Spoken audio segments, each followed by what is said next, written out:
Hey, everybody. Welcome to the Unconventional Therapist Guide to Nothing. I am your host, Dave. I'm joined with my co-host here, Greg, a.k.a. The Dark One. How you doing, Greg? I like that nickname.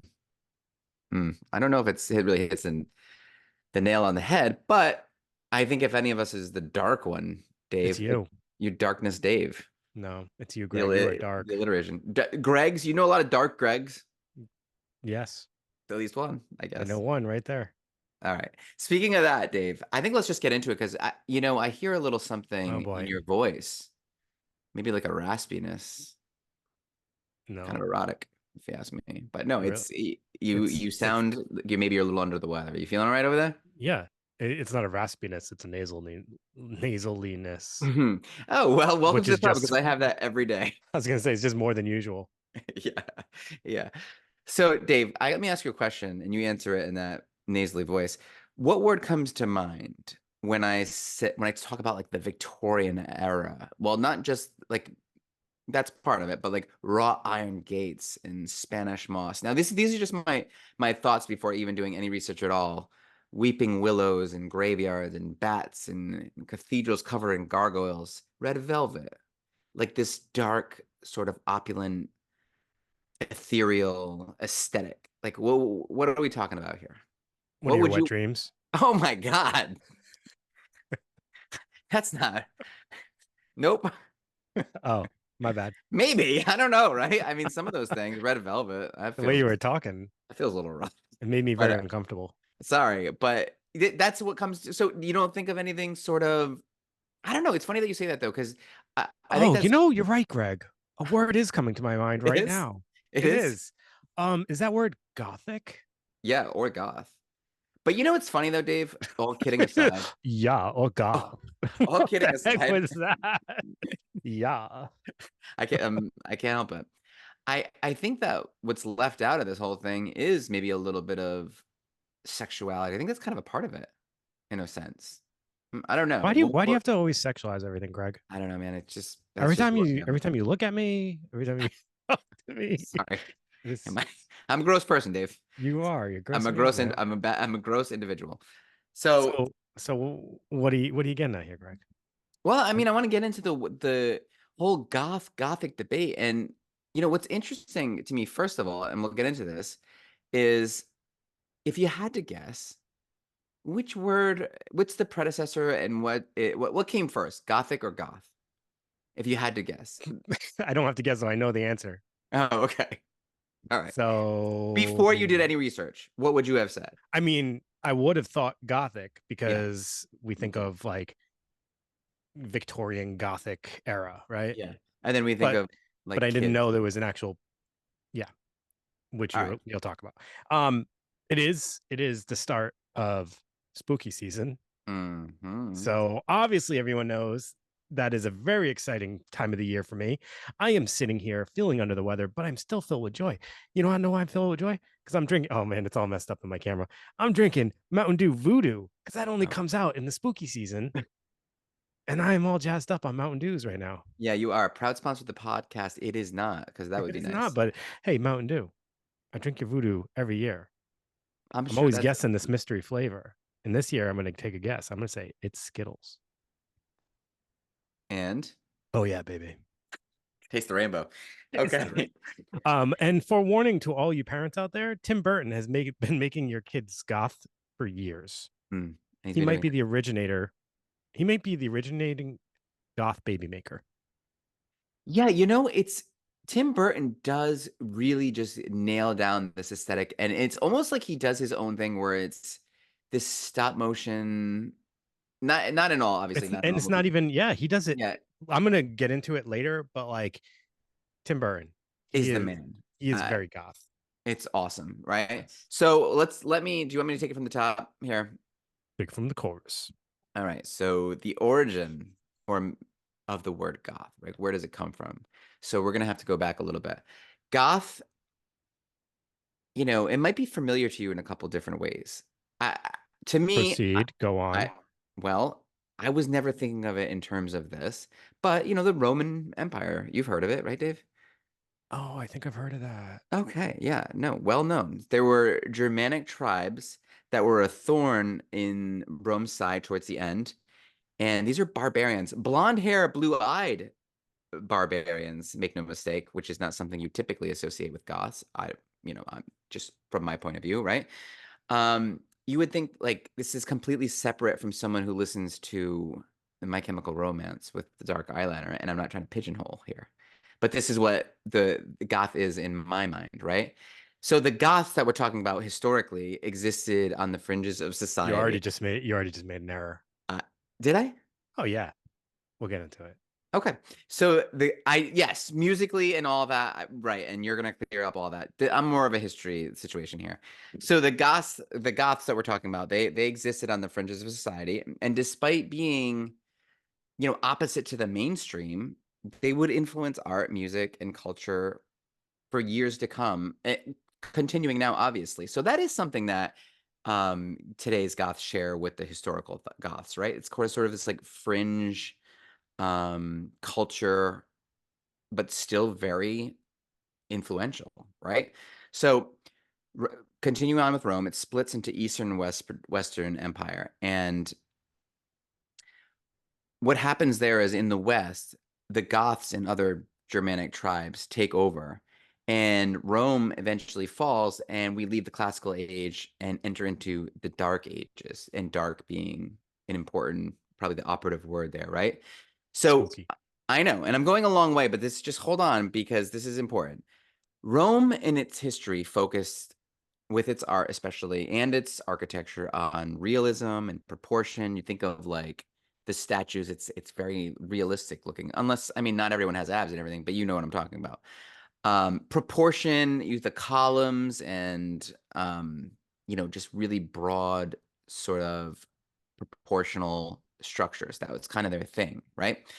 But this new culture that's developing after Rome falls is more focused on religious iconography and allegory. And the first signs we see of this is in a building called the Abbey of Saint Denis. And this was built in 1137, so it's a long time ago. And you're gonna know what I'm talking about. It's like that broad, it's like the stained glass, the huge windows, the almost like skeletal when you think of like Notre Dame or any cathedral, like this medieval cathedrals, you kind of have this open, I don't know, there's this weird sort of aesthetic to it that somehow really it makes you feel in awe, and it's also kind of creepy. And this just all throughout Europe, obviously starting in Germany though, which is important. So this is kind of where the goth culture starts. And it doesn't make any sense yet, but think about this. As we leave the Dark Ages, right, and enter into the Renaissance, now the Renaissance is essentially a period, I don't have to get into that, where like it's the rebirth, and it's the rebirth of Roman and Greek culture. People are very like revering this again. They think it's, we made a huge mistake by leaving that behind. So in the same way, Dave, you and I would be called out by a millennial about like ankle socks, or like, we'd be called a boomer for different things. A man named Giorgio Vasari writes in this book called Lives of the Artists. That he writes the word Gothic for the first time. That's the first time anybody have ever used the word Gothic. But the way he uses it as an insult to dismiss this like these beautiful cathedrals, this architecture that's going out of style, right? So Goths are drove the word Gothic to be, you know, represented in culture. And it represents, even in the architectural sense, it represents sort of like like a pariah, like something that is outside of the norm, something that's, separate and othered. It's very interesting. I think that's a fascinating explanation of how the word Gothic came into the, vernacular, right? What do you So think? so yes, and Greg, um, the word goth itself was derived from where? It's German. Okay.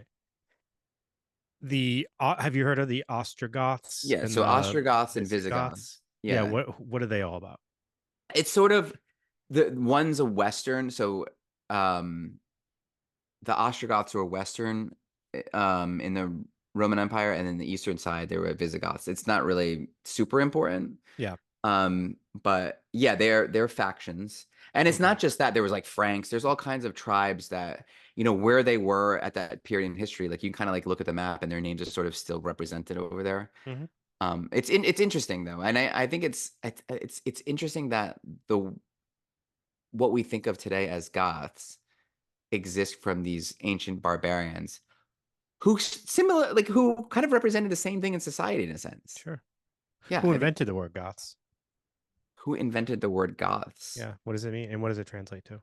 I don't know. You must know. Moses. Oh my God. It all comes back. And it translates to the Ten Commandments. Go ahead. Yeah. So this is good job, Dave. You're welcome. That Mountain Dew is doing you well. I think more important than like the art, I mean the architecture is literature. And this is what really interests me is the Gothic literature and the visualization and what kind of images come to mind, right? Hmm. So from that point, it was important to do all that sort of history because from that point we find ourselves in a place where Gothic is lowbrow, right? It's not high art. If you think of the way the Oscars treat horror now, and comedy too, I guess. It's sort of like that. It's not taken super seriously as an art form, but some of the best writers are writing it. We'll Yeah. find out like later on, right? So Right. there's two really important places to start. One is this guy Edmund Burke. He has this theory of the sublime, and he argues that the sublime is our strongest emotion, and the sublime is something that's kind of hard to really nail down as what exactly it is. But what he thinks it is it inspires awe and terror at our own insignificance. So when you see something like a mountain, you're like kind of struck by awe. And the reasons are complicated. Is it because it's huge? Yeah. Is it because it's been there before we were and will be there after we're gone? Yeah. There's something that you can't really describe there. An example he gives is when like you're writing a story and a woman is running from captors during a storm, like the captors are like the danger, but also the storm is adding something uncanny to it. It's adding some kind of weird angle that's also like that's what makes it really hit. It's not just it adds this extra supernatural element to it. And the early stuff, the very early Gothic literature would do something really cool. And I think you're really going to like this. It's like found footage. So Horace Walpole, this is the guy who invented the genre of Gothic literature. He writes this story called The Castle of Otranto. And he sets it up like this. He doesn't take credit for it at first. He leaves this little quote, like the following work was found in the library of an ancient Catholic family. That's found footage. That's like how Dracula set up. That's Blair Witch. That's Yep. paranormal. Isn't that like is it's so cool that that Was has that how Frankenstein was set up or no? so kind of right Yeah, because yeah, because he it's picks the up. the journal. Yeah, it's a journal. That's right. That's the coolest way to do that. It's like you're coming across this story, and Frankenstein's a great example of Victorian Gothic literature. Maybe one of the best examples, right? Besides, I don't know, it's right up there with Dracula. It's up there with everything. Um, but so it's good that you say that because makes me start thinking of the themes that are coming out, and the themes are like the world's taboos. Setting is going to be important. Laboratories, right? Crumbling buildings is obviously when you're talking about laboratories and crumbling buildings, you're getting that haunted house trope that we're going to see throughout Gothic literature from this point on. Secrets, violation of expectations, isolation. There's going to be some psychological trauma, corruption of innocence, injustice, but mostly it's searching for truth. It's to make it more digestible because this is like pretty profound stuff. These writers are writing stories that are nuanced, they're smart, they're searching for some great meaning, but people are really kind of glomming onto just these like dark little subjects for whatever reason people are like that. So what people start writing are these things called blue books, and they're just like they get right to the point. Like there's a something terrible happening, or maybe a terrible picture, and you just need to find out what the hell's going on there. And it turns Okay. into Penny Dreadfuls. Have you ever watched that show, Penny Dreadful, by the No, way? I never watched it. It's actually I'm not like super happy about how it wraps up because I don't think it got enough of a chance, but it's actually really, really good. So what happens with these Penny Dreadfuls and these blue books and Gothic literature in general is the haves, I guess you can call it, or the powers that be. I don't know how we want to like frame that. They start to worry that the working class and the people without a lot of money are going to become bloodthirsty maniacs, and they shouldn't have access to this kind of like dark stuff because they're not intellectual enough to understand it, which is kind of messed up. But it brings up the age-old debate to me. And I always I never asked you how you feel about this, but this is something that's psychological and kind of an important question. Now, they're afraid that people are going to read these stories and be violent. So, how do you feel about that? It's kind of like the same thing as if a kid plays violent video games, they're going to be violent, or if a kid watches violent movies, they're going to be violent. Like, what's your take on that? I do think that certain medias can influence people's behavior. I don't know that I've ever thought of it in the realm of books. That's true. It's a different way of digesting information, but I do have some thoughts about video games in particular because of the way that you process and you're like immersed. I don't know. Yeah, well, so I think it would be irresponsible and kind of like you'd really kind of have to be lying to yourself to say it has no effect on violence. I mean, we see it. Yeah. You literally can see it when you if you work with kids and you see it with kids who are exposed to super violent games versus kids who don't play super violent games, even the Yeah, way that they interact. it's like you're desensitized to like kind of things you probably shouldn't be desensitized to. Yeah. They should be horrific kind of things. You shouldn't just be seeing that all the time. And I Mhm. wonder what our brains like how much our brains have changed to the images that we see these days that we would have never seen, in the Victorian time. So like it's funny because when we did the Universal Monsters, and I give you credit, beautiful episode, beautiful thought. But when we watch those movies, and I remember watching those movies for the first time and being like, this is not scary. Oh yeah. You know what I mean? People are like oh, for example, like Invisible Man. Yeah. That was like silly how much she was like screaming. We were kind of like laughing while like the shrieking in that film, and like there was not one part of it that was like even remotely chilling. No, not at all. None of it. Frankenstein was like, I mean, I could have let my, 6-year-old watch that and he would have been like, Yeah. this is Oh fine. yeah. But that they had like trigger warnings in for people who were going to be watching that, like people passing out like they're watching Paranormal Activity. That was a great marketing thing where they would film people in the theater and just watch their reactions, and people were freaking out like they were doing that to Frankenstein because they were desensitized to like this kind of horrific thing. When you think about it, there is some pretty scary psychological trauma. There's some crazy things going on there. Yeah. But I'll just kind of get to some examples of the architecture and examples of literature here, and I'll let you kind of move on into more modern times. So, architecture, I mean, Westminster Abbey, Notre Dame, like any kind of like cathedral, right? Yeah. Yeah. Cathedrals across the world. Um, but interestingly, I found a couple that were not cathedrals. So the Tribune Tower in Chicago is a Gothic structure, and so is the Woolworth building in New York City. And I was wondering, like, is that the building that they filmed the whole Ghostbusters thing? They had to have used the Gothic building, right? Oh, I don't know. But that being said, because there's gargoyles, and gargoyles are certainly Sure.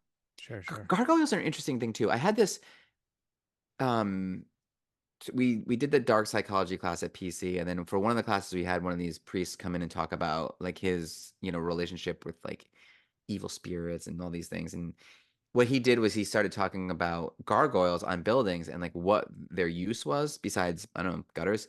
So there's this story about there was this dragon terrorizing this town, and the residents of the town finally killed it, but and when they chopped it all up, the head wouldn't burn. So they just tacked the head to the church to be a warning to all other evil spirits who would try to attack. But he also had another take where it was like all the gargoyles are always facing outside of the church to represent like the evils out there, and you need to come in here for peace. So, I mean, it just kind of a couple interesting ways. I always thought Yeah. it was sort of a strange thing to have scary, scary gargoyles on the church. Yeah, actually never thought about it. Yeah, no, I It mean, it's never even struck me, to be honest. as odd. I never even thought about it. It never even like crossed my mind to think about it. So, did you ever watch the show Gargoyles? I've seen it. Yeah. That was a great show. And just a few examples of literature. Obviously, Frankenstein, great call. Jekyll and Hyde, we love that. So I'll do three here. So Frankenstein, Jekyll and Hyde, and Dorian Gray are all Gothic literature, and we've done an episode on all of those. Yeah.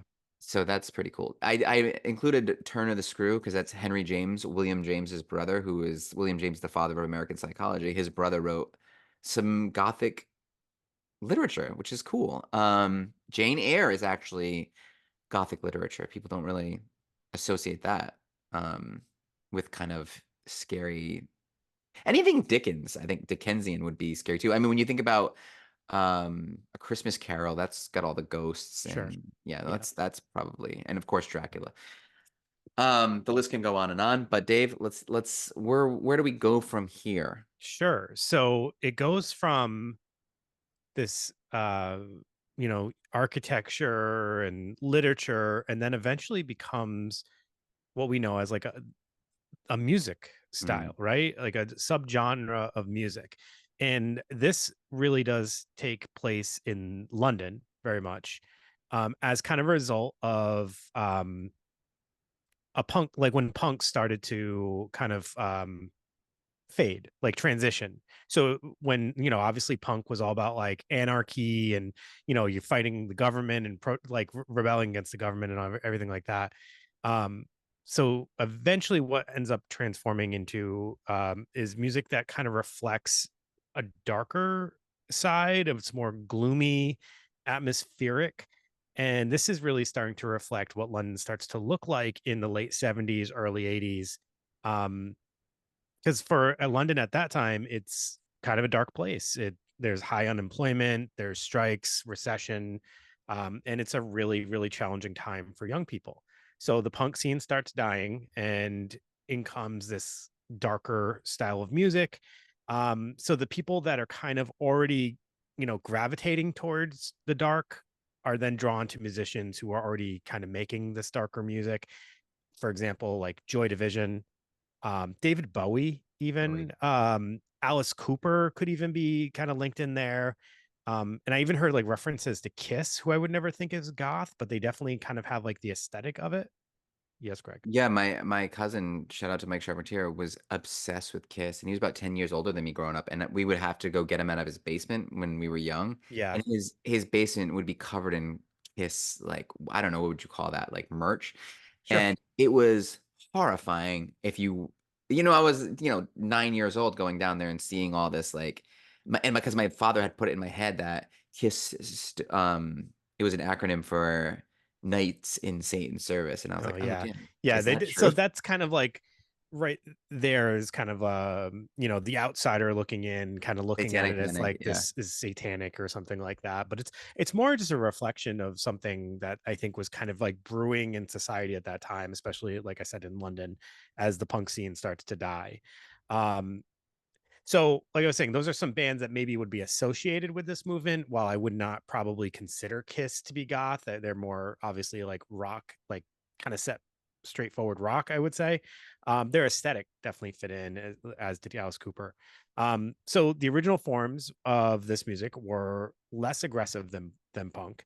And they captured more of like the themes of like existentialism, romanticism, nihilism, gothic horror, and they were really like intro like introspective, I guess, and thought provoking. um a couple of like the early bands. So Susie and the Banshees was one of the originals. Her style was what kind of like set the tone for what was going to be like the aesthetic of goth, which as we know is like all black clothing, Victorian inspired. It's like it's all about the hair and the makeup, like the big black hair. And Yeah. um I heard somebody say, and I thought this was a perfect way, morbid but romantic. So kind of picture this. It's like, it might be like fishnets and uh, it's I really it's like it is very like morbid but romantic just screams Bela Lugosi, you know? well, ironically, speaking of Bella Lugosi, so at first goth became was like something that even people who definitely were inspired by this music and the style, who were kind of encompassing it, they weren't willing to take the label of goth. It wasn't something that you wore as a badge.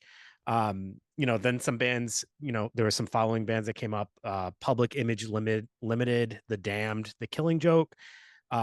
And then you even had like an event like Joy Division's Ian Curtis commit suicide, which definitely kind of fit into this movement of Yeah. goth and darkness and everything like that. But then it was Bauhaus's 1979 Bela Lugosi's Dead, which really became the moment where goth became like this actual scene, like a movement. So wait And a minute. Wait, Bela Lugosi's Dead is what, an album? it's a song. Oh, okay. You don't know Bela Lugosi's Dead? No, is it a good song? It's an amazing song. It Okay. is absolutely amazing. It's a very long song, but it is everything you would imagine goth to be. It is that. And that's when the scene really starts. And then you suddenly have people that are proud to be goth, right? And it's all encompassing. And this is when we get like that first wave of goth bands. Um, my all-time favorite band is goth, and that is The Cure. And they're a Yeah, The very Cure's pretty heavy great. part of this movement. This is I never really thought of myself as goth until I started to do this episode and realized, wow, I really Yeah, do Dave. like goth. Minus the fishnets, but you're Yeah. right there. I So, I everything about goth, yeah. Minus the style for me. what about like Morrissey? He seems very Oh goth yeah. to Oh, and me. got Morrissey is like right up there for me. So the Smiths and all that. I mean, they're definitely kind of like on the outside, but I think they could still be very lumped in based on the content of their music, the tonality. Um, I mean, there's definitely like a style that of certain attributes to the music, like heavy bass, that wouldn't really fit for Morrissey and the Hmm. Smiths music. The But like, whining would. no, they're not whiny. Just Goth is not whiny. It is introspective. It is anything but whiny. That is something different. So by 1982, goth is like a claim term, and it's no longer an insult to be called it. We have, the bands I already listed. We have another couple of bands like Southern Death Cult is a band that comes out. Do you know who that band turns into at some point? no, They so Southern Death Cult eventually takes out a few of their words in their title, and they eventually become the Cult. Do you know the Cult? no. You sell Sanctuary. N- All right, famous band. I think you're gonna have Sold, to teach sold me tons of albums. the ways. I Adam can and the do I Ants. lose the title Dark Greg? Yeah, yeah, you've been Yeah, I thought I stripped. You've been might. stripped. I thought I But some might. other great examples of this: Ministry, very much starts as goth. They potentially, over time, they kind of change the style of music that they make. But what is it? Every Day is Halloween is like a perfect example of like an amazing goth anthem, I would say. So then you get into like later times, we have bands like Nine Inch Nails, who definitely kind of set the tone for goth in the late 80s, 90s, even to today. They're still making music. Marilyn Manson. I mean, I think when he comes out, you have a whole new wave of individuals who are inspired by goth. And I kind of feel like Marilyn Manson started the newer trend of Yeah. like mall goth, hot topic goth Absolutely. I was just kids, gonna say right? that. No, you're yeah, like not between Nine Inch Nails and Marilyn Manson. And Marilyn Manson was such I mean, when you think of Nine Inch Nails and you watch the video Closer, that's goth.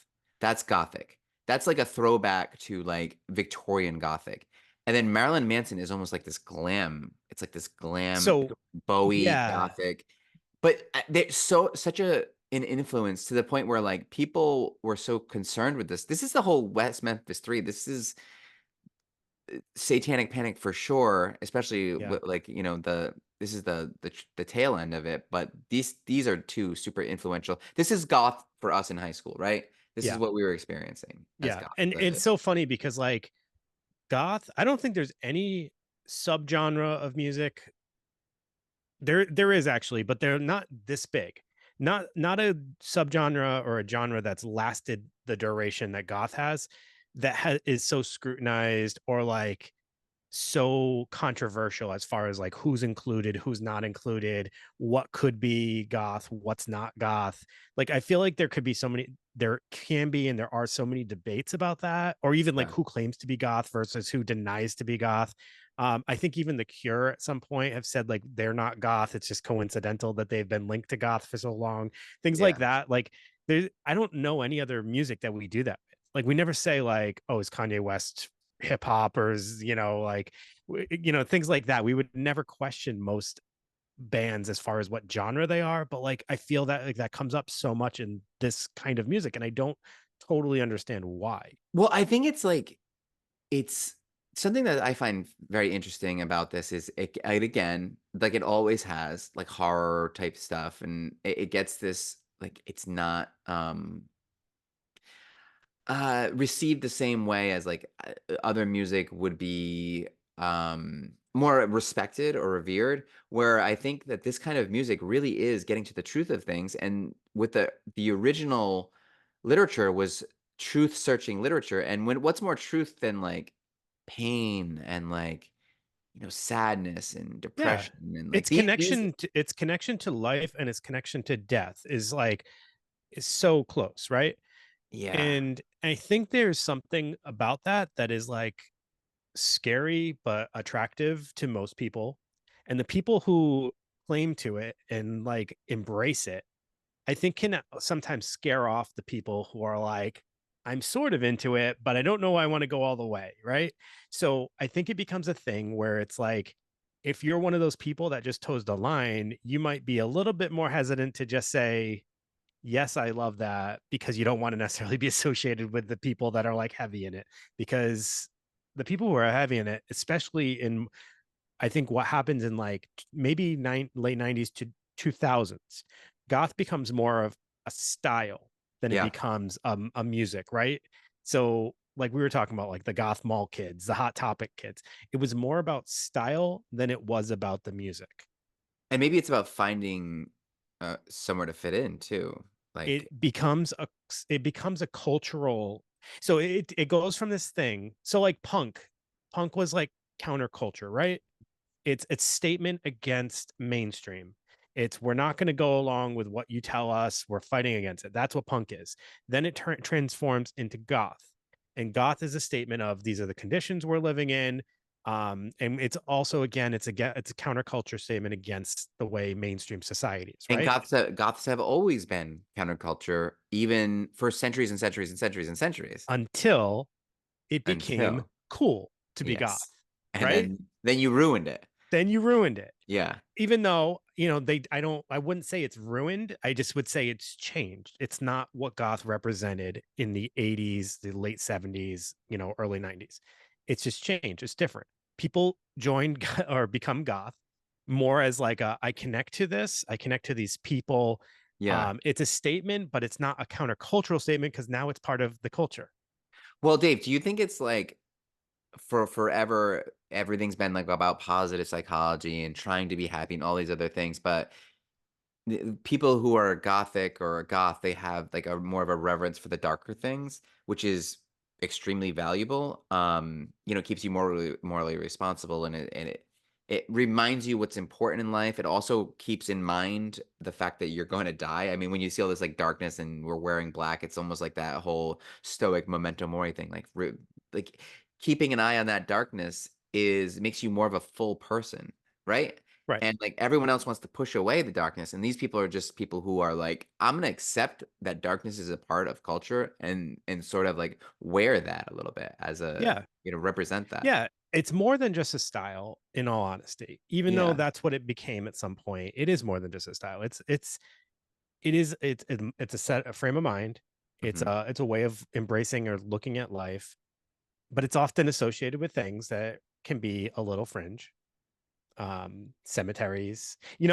Speaking of Morrissey, he's got that song Cemetery Gates, right? Like, he's like, that's a title of one of his songs. So, and he's like, talking about hanging out in the cemetery. I would hang out in the cemetery. Me too. It Am I sounds goth? No.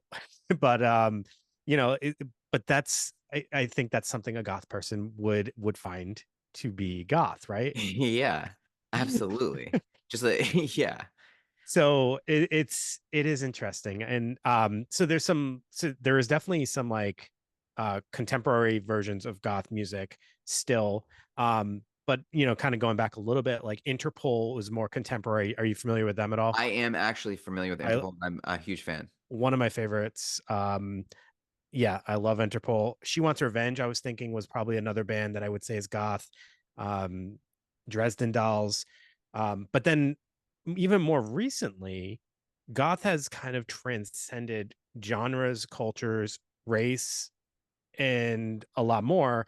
And like I said, and now that it's more of like a style than it is necessarily like a representation of like a certain specific kind of music, you even see it in like hip hop. So like Lil Uzi Vert, Young Thug. There's like a number of hip hop artists that have embraced like goth style. Mm. Um, we see it in fashion today with people who wouldn't necessarily be considered goth, but like at the Met Gala this year, which is an event that's all about influencing with fashion. Zendaya, however you say it, and Charlie XCX, they both were wearing like goth style in their attire and stuff like that. So it's definitely like transcended into pop culture and different genres of music and things like that, which is very interesting. It's very cool too. It is cool unless you're one of those people that wants to stay true to like what it is. You know what I mean? So like it's easy for us to say, "Oh, that's cool," but like a person who actually has like connection to that initial movement is Yeah, probably like, yeah. "Hey, wait a minute."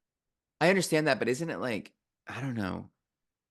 Yeah, I guess I could see both sides of that. So, do you are you were you gonna talk a little bit about horror and you mentioned Tim Burton earlier and I kind of wanted to get back to that. Or are you Yeah, gonna yeah. so there's definitely like influence of goth in film. I brought up Tim Burton because he's heavy in goth, and like if you think about it, Beetlejuice, you have Winona Ryder's character, but the film itself is very goth. It's all about Absolutely. death. It's all about embracing death, the fine line between life and death, Paranormal, something paranormal. like the sublime, right? Something that you just can't really understand, creepiness, the But uncanny. Winona Ryder's character literally represents like that goth aesthetic, right? Yeah. All black, the bangs, everything about her is very goth. Yeah, Um, like almost like a black veil, so where it's like kind of a dark side of I don't know, it's just very cool. Very cool. you And her have Batman Returns, very goth if you think mhm. about it. Just like darkness all the time. Gotham is very gothic. Edward Scissorhands, I would say be like Edward Scissorhands, very goth. He basically is brought up in a cathedral. That's a Yes. Gothic structure, right? And, like, all, like, that, the laboratory, that's another Gothic Uh, trope. It's and just so my great. all-time favorite Vincent Price is very goth, and he's in that that castle Incredible, right? there. Coraline, super goth. Mhm. Nightmare Before Christmas, Corpse Bride. I mean, think about these films, they're all goth. Like it's all that gothic style, right? That gothic aesthetic and all the themes of death, life and death. Yeah, Hammer horror films. I talked about Hammer horror films when we did the Universal Monsters. I don't know if you remember that. I do. Hammer is England's version of like the Universal Monsters. Basically, Christopher Lee has portrayed Dracula and various other classic monsters, but it's heavy on Victorian Gothic aesthetic. It's just very beautiful. The scenery, it's all exactly what you described in like Dracula and what you would There envision. is something beautiful about it, though, right? It's Oh like at the yeah, beginning it's when I call it, like, a lanterns. dark, It's like, opulence. There is something aesthetically, like, beautiful. I think that's fog. part of it, right? Finding Yeah. the beauty in the darkness, Oh, that's it's yeah. creepy beautiful. It's everything that I think people love in Halloween time to think about. Mhm. Um, a great example though of like for people who aren't familiar with Hammer horror films and what that gothic style looks like, if you've seen the more recent movie, The Nun, not The Nun 2, The Nun 1. Yeah, It is a nod. It is a definite nod to Hammer horror films. It's super gothic. There's actually a scene where she's outside of like whatever they're in, whatever the building is that they're in, and she's like in this little like cemetery with a lantern, and there's like love it. it's just it's all gothic, and that is Gate, exactly what the Hammer like horror rusty films are like. gates, Yeah. Spanish moss hanging from the trees. I know it's so awesome. Well, and I saw like in your notes too, you mentioned my sister's favorite movie, The Crow. She named her daughter Shelley. Oh, yeah. The Crow Yes. is an amazing film. I love The Crow. The Craft is another. Also, just Smiths. We talked about Morrissey. Yeah, yeah, That was like, exactly. And um, Underworld would be, I guess, very gothic. And of course, the Adams Family, which then gets another resurgence recently with Jenna Ortega, who's, a fan favorite of of all the young, kids out there. And then she portrays Wednesday Adams and yeah. then kind of resurges this goth trend. And then you suddenly see a bunch of people cosplaying as Wendy Adams and things like that. The So Addams Family is so great too. Even like the 90s, Christina Ricci, obviously she gets that cameo in the newer Wednesday Addams Wednesday. But just that whole like the house and that existing right in a suburban neighborhood, I just think it's so cool. Like I loved the Addams Family movies in yeah, the 90s, the ones with Christina Ricci. They're just so yeah. great. Um, And then one goth tidbit that or something people should definitely look up if you haven't seen this yet. Saturday Night Live. I think this was probably early 2000s, maybe even before that. Don't quote me. They did these amazing goth skits with Chris Kattan, and I think Molly Shannon was in some of them as well. They are hilarious. Chris Kattan is one of my favorites from Saturday Night Live. I know he's a little weird now, but he did such an amazing goth scene in there. Check it out. Um, I just wanted to say like The Cure is such an amazing band. I'm going back to this for a second. okay. But they're so they represent to me like I always wondered why are they goth, why are they goth other than the style. Like when you think about Robert Smith's style, it's like he's got the big hair, he wears Yep. makeup, but I never like Doesn't really look so good understood. anymore. You shut your mouth. I was like, if because I know every song, and I know like I'm like it's not, they're not like super dark songs, it's always about love and everything like Mm. that. And um so I'm like, why are they always considered goth? I think what makes them goth though is like their transformation. Like the way, to me it's more than even just their music. Like he purposely tried to sabotage the band at one point in time. And then ironically that big song became such a hit it ended up like blowing the band up even further.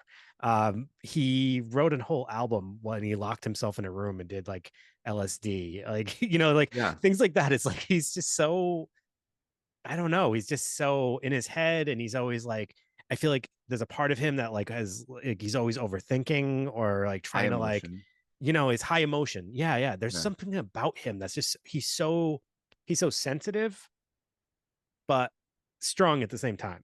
That's like what it's kind of all about, right? Though, like that psychological trauma and it's like aren't a lot of the songs sure they're about love, but unrequited? Like No, that's not so.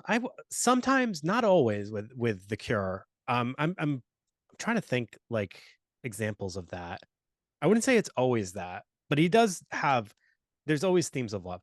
Oh, for people who aren't so familiar, if you don't know this music video, Charlotte Sometimes is a great gothic video. It's a girl in like this, I guess it's I don't know if you would call it a cathedral, or it's not really a castle. But she's in this like Victorian building, and like mm. I said, lanterns. Charlotte Sometimes, that's a gothic song right there. And it's the videos back then are great in the 90s. Yeah, I'm If thinking of like that Meatloaf video. I would do anything for love. That's a Yeah, definitely a gothic video. yes, yep, Minus the yep. motorcycles, even though I guess that could fit in these days. So I Uh, feel like it's Last Dance with Mary Jane. That time, remember that weird Tom Petty video? oh yeah, was that Kim Basinger? Kim, yeah, and she was dead, Yeah. dancing with a dead woman. That's pretty gothic. I feel like there's an emotion in Mhm. goth that comes through in the music, but it's also real with the musician. And I So think it's love like is a Ian very Curtis. important part of Yeah. Well, and It's not even very just important love, art. just emotion, sensitivity, emotion. Like I was saying, like Joy Division's Ian Curtis was clearly a tormented soul.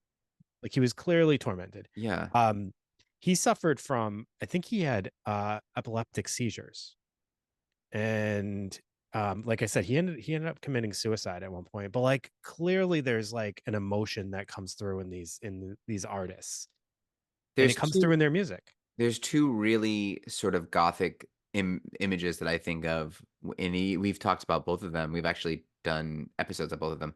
One is Carl Tanzler finding the woman he loves who's dead, like digging her up and putting her in a wheelbarrow and bringing his dead wife, who he marries when she's dead, back to his room and living with her as husband and wife for years. That's pretty freaking gothic. And so is, Robert Johnson, who made a deal with the devil, but the person who gives him instructions to do it is someone who's like sitting on top of a gravestone in a graveyard. It's just like, picturing that it's very gothic, the crossroads and just at the Yeah. night in the South.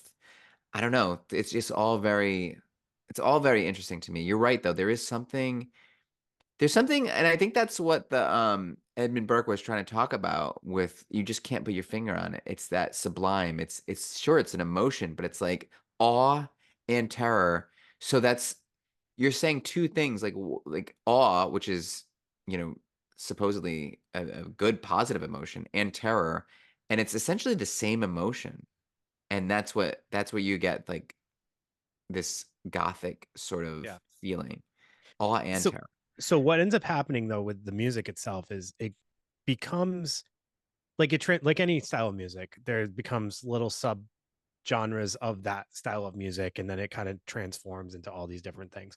And the reason why I said earlier, you had mentioned My Chemical Romance, Mm, and like I guess some people would probably associate them more with pop punk or with like emo, which I guess emo has a connection maybe to goth music, but I wouldn't say emo is goth music, and I wouldn't say wow. like screamo or pop punk is goth. Now you're in the weeds.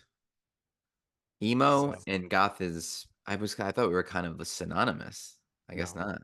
I think even the listener who this is a listener recommended episode, and I think they even clarified that, Greg, for you.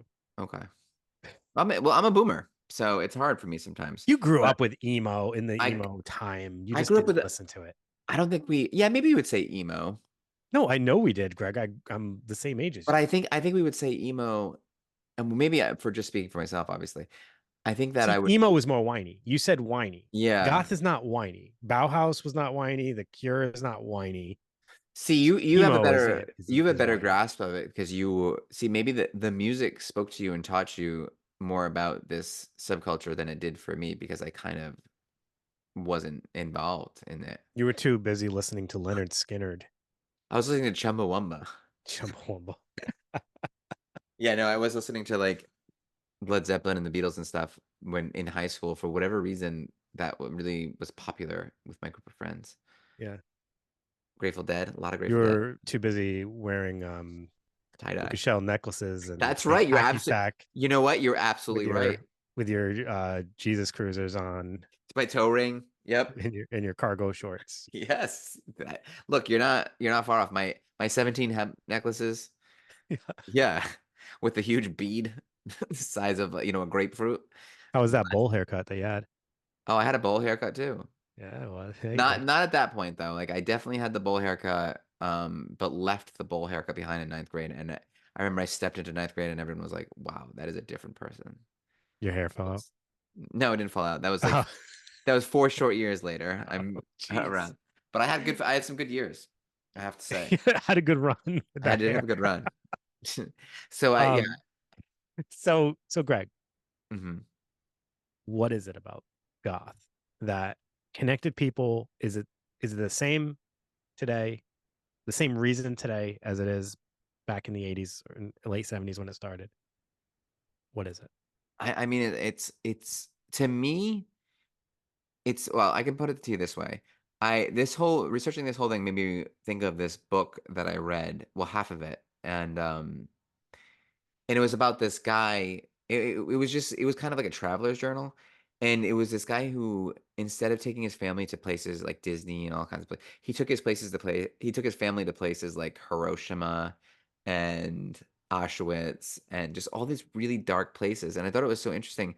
But he did that because it taught it kind of, like, unmoored him from, his mundane life. It kind of made him have some more respect and love for his lifestyle and his family, and it made him, all the loss and the pain made him think of the things he should be grateful for.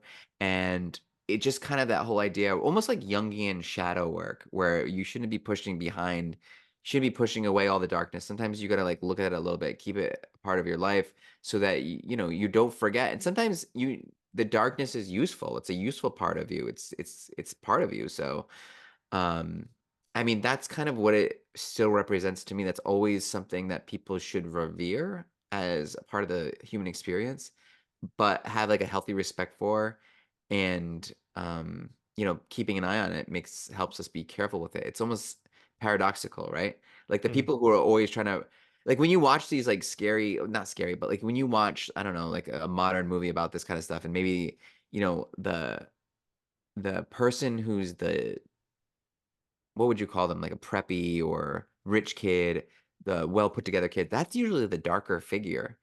That person that's completely hiding from all this stuff. And the goth kid's usually kind of pretty good. Well, It's that's because, and I think the if you look from like the goth movement, like the movement itself, there's nothing scary about it. It's not about no. scary. It's a connection. There is a connection to death, life and death, like we said, but it's not scary because they're embracing it. Yeah. Like Parker Posey in Breakfast Club is not a scary character. She's a loner. Yep. They're like kind of embracing that, like life is pain, life is suffering. I don't have a lot of friends, kind of like, that loner vibe, right? But like there's nothing scary about her character, right? Not particularly. You were scared of her? No. I was no. But I guess the other guy, was it Judd Nelson? I mean, Yeah. he's kind of a goth too, in a No, sense. he was like the bully. Yeah. He was supposed to represent the bully, the jerks, the punks. He's that punk. He is the punk. Well, she's the goth. Then you got the prep. Oh, that's cool. Then you Yeah. got the jock. Molly Ringwald would have been like the preppy goody goody. Yeah. Amelia was the jock. Yeah, you had every archetype right in there. So I guess in my view of this, like connecting with like the movement itself versus like the history of the Goths, I think that like when it went mainstream, it lost some of the connection to what it originally was. And I think now what you see is like, to me, there's still like the mindset of goth is still present, and it's just different in different places than like the aesthetic of goth. So like, for example, there's plenty of people making music that I still think represents what goth represented back then. It's just transformed into different variations of music. Like, I'm gonna name a bunch of artists that you probably don't know, and some of them passed away, like Juice World and like Lil Peep. Those are like hip hop artists that made like super dark, but like dark because it's like connected to life and death. Like they a lot of themes about dying and things like that in their music. Um, but there's music being made, I think, that has like those themes still. It's just not in the realm of goth because I think goth became kind of mainstream, which is Yeah. against what And it what, like, represented. what's sad is, like, maybe because goth and all these movements, they kind of reflect what's going on in culture, and culture now is kind of lost a lot of its deeper meaning. Sure. It is kind of vapid, and it is kind of surface level, and everything is, there's no, like, the whole thing of, like, searching for truth, that's part of, like, the Gothic nature, like, what is truth? Like, what is the point? Like, what is all these things? And it's like, it nowadays more than ever, it's so hard. Like, in a time where information is, like, at our fingertips, it's so hard to know what the truth is because, there's always more than one truth. If you're, whatever truth you're looking for, you'll find. So then there is no truth. Yeah. It's a scary time. It's sort of a scary time to be alive. So, I mean, it's hard to have any kind of deep, meaningful reflection of that. And that's, I don't know what that says about the state of our Great culture. question. So, any final thoughts? Um, no. Aside from, you know, I don't know. I think there's something valuable about looking at the dark side, like I've said a million times. And I'm excited that it's Halloween time and we get to kind of do this for a little bit. Yeah. Instead of making us scared and freaked out, it's actually super enjoyable to do this. So we're going to take a little bit of a different turn right now. Okay. And we're going to visit a piece of fan mail that we got. There was actually something that we meant to get to a few episodes back, but we ran a little long in both of those episodes. So we decided we were going to do it today since we figured we could wrap up Goth in a little bit of a shorter time. Um, just be warned, this is a pretty serious letter. So yeah, I'm just going to go ahead and read it. And then Greg and I are going to give our thoughts. So this writer wrote, I'm not sure why I texted. I've been listening to your podcast and here encouraging listeners to text. I have 49 years of crazy, mean shit that I've been through. I have complex PTSD, general anxiety disorder, ADHD, and major depressive disorder. I had everyone I love die within 3 years of each other. My granny in 2013, my mom in 2024, and July 10th, 2016, my boyfriend was found hanging from a clothesline pole. A whole lot of shit has happened in the past 10 years. As much as I wanted to, I didn't give up. I was off the grid so long, everything fell off my credit. I got hired at Amazon and the money was life changing for me. I then worked on my credit card and wanted a good vehicle. I was able to drive off a lot with no down payment, and my payment is under $300. It should be one of the happiest months of my life. Instead, I am miserable and terrified. My vehicle has been in the shop 4 times in the first month. I started having issues the first week.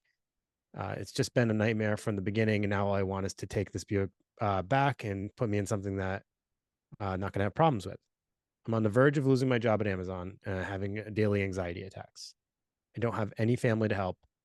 Not sure what, if anything, y'all can do to help, but hoped y'all can. Okay. First off, heavy. That's a Really, lot of yeah. stuff that you've been through. Yeah, when you said a lot of stuff has happened in the last 10 years, I mean, just the overview of the losses and all the stuff that you just mentioned, that's a lot for anyone. Mhm. So clearly, empathizing on that end. You know, it's funny because like so many times in life we get to this point where we think things are starting to finally get into a good place, right? And we get our hopes up, and then as soon as something negative happens, it's like I'm right back there again. um I think it's important, and this, I'm hoping this doesn't sound minimizing. Life is always going to have pain and suffering. um and we can choose to focus on that pain and suffering and make that our existence, or we can understand that the pain and suffering is a part of the experience, but there are other things happening along the way as well that we should be looking for. So, you know, one of the things I'll often ask people is, in between these moments where these negative things happened, are you telling me nothing positive has happened at any point in your day? Nothing good, nothing mediocre, nothing just so so, nothing went exactly how it was just supposed to go, and nothing more, nothing less.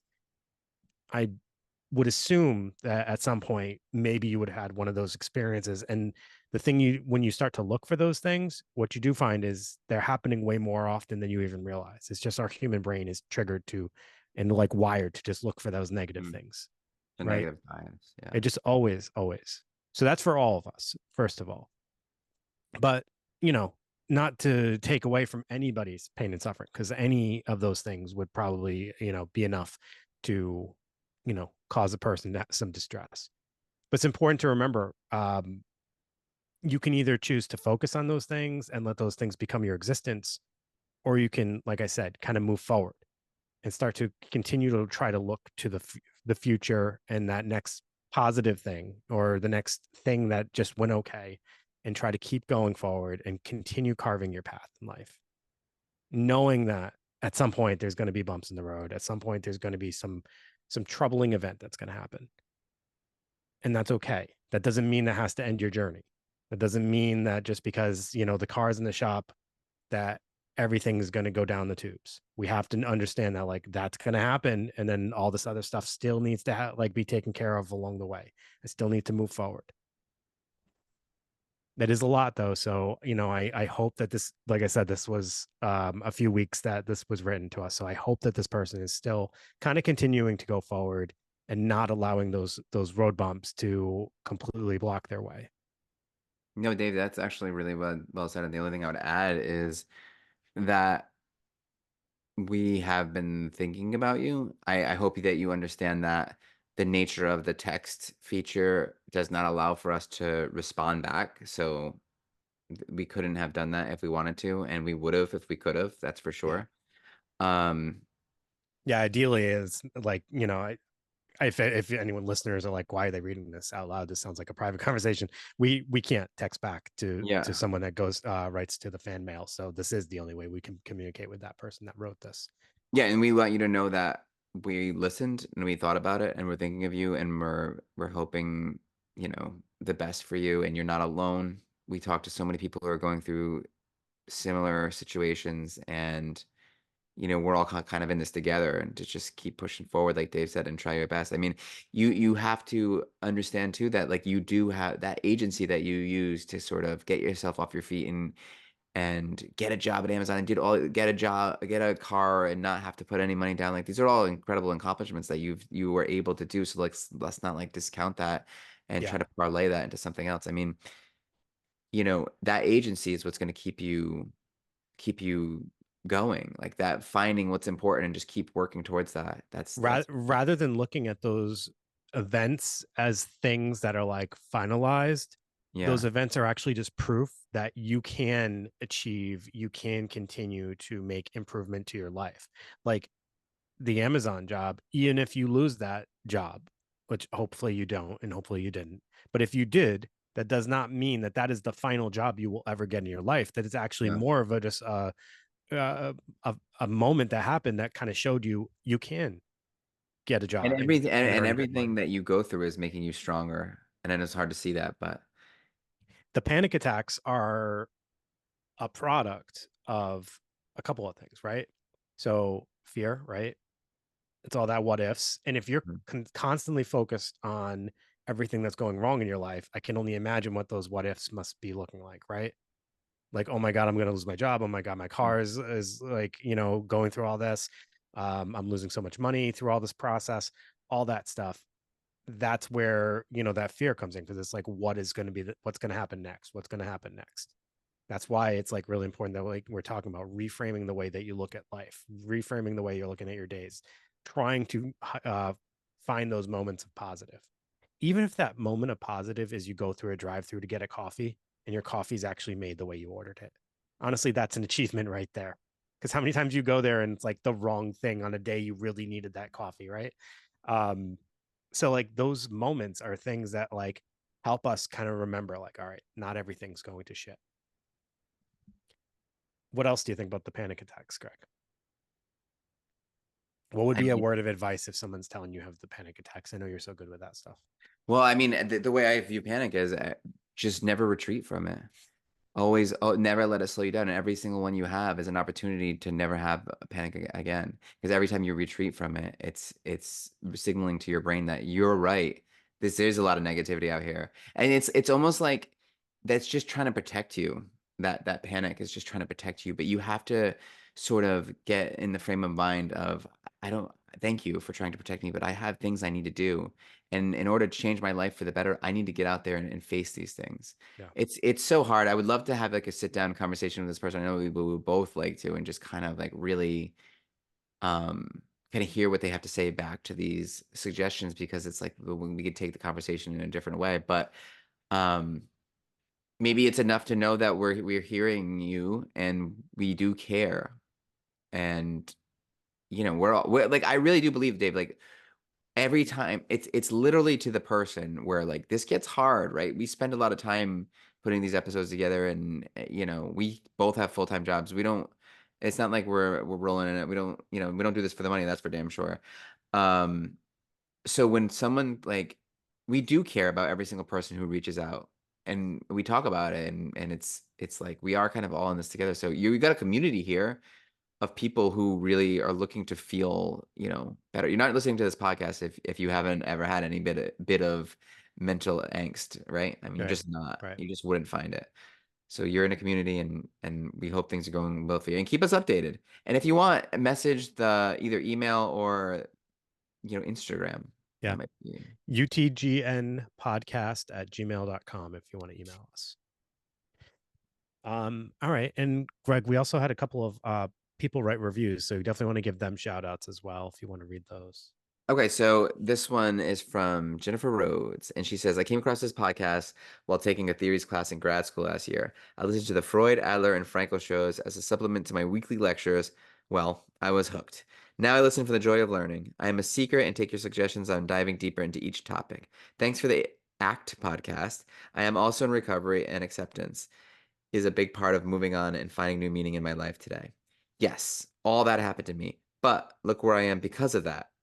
See? That's a good little message there.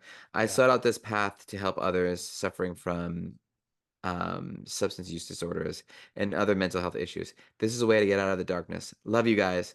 Feel like we're old friends now. And that's true. Mhm. We do. Yeah. Um, Let me see. Is there another one? Yes. This is from, oh no, we talked about the chirp mermaid. Yeah. The only other one we had was there was another fan mail. I don't want to read this entire fan mail because it's kind of personal.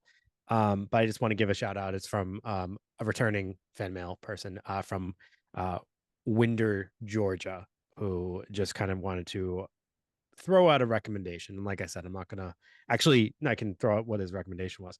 He actually asked if we would do an episode on maybe porn addiction or just addiction in general. And I do think that's a super Hmm, good recommendation. I think both, but like, porn addiction's a thing. So sure that is. is definitely something we can add to our list. It is. Yeah, We haven't it's really done addictions at all, have we? no, we talked about it a little bit ironically in the Jekyll and Hyde episode, but other Yeah, than that, but like nothing. not a full No. blown. So yeah, we gotta do some addiction stuff. That's gambling. So many. I don't know why that's the only one I Heroin. could think of in my head. Yeah. Well, we didn't even Alcohol. do drugs. I know. Jeez. I know. If anything, we promoted drugs with shrooms and Oh yeah, so we did see ketamine. ketamine. Jeez, we're terrible. All right. Everybody, thank you so much for tuning in. As always, we always appreciate any kind of contact. So Greg already mentioned if you want to, message us on social media or on the fan mail or utgmpodcast@gmail.com to email us. But also, we're really hoping for people to continue to write reviews and ratings, especially on Apple. You can actually write the review for us to be able to read it on the air and give you a shout out. But it does help us so much with getting this, continuing to get it out to wider audiences. So it's very appreciated and helpful if you do. Um, and there's also the subscriptions through Buzzsprout webpage, which I think there's a link for it on our Instagram, social media, or whatever. And that's about it. That's about it. So everybody have a great night. We'll be back with another spooky episode next week. Enjoy your Mountain Dew, everybody. It's voodoo season. Peace out. Bye. Bye, Dave.